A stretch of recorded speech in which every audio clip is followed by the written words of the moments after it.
হুন্ডি কি ব্যাংকিং বা official channel ব্যতীত অন্য যে কোনো উপায়ে দেশীয় অর্থ বা টাকা প্রেরণ করাকে হুন্ডি বলে। একটি উদাহরণ দিয়ে বিষয়টি খোলাসা করা যাক।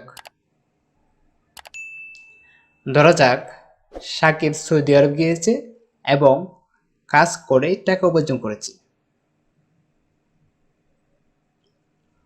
তাই সে চিন্তা করলো তার পরিবারের জন্য 1,00,000 টাকা পাঠাবে। এই জন্য সে সৌদি কোনো একটি ব্যাংকে গিয়ে জানতে পারলো যে 1,00,000 টাকায় পাঠাতে 20,000 টাকা ব্যাংকে দিতে হবে।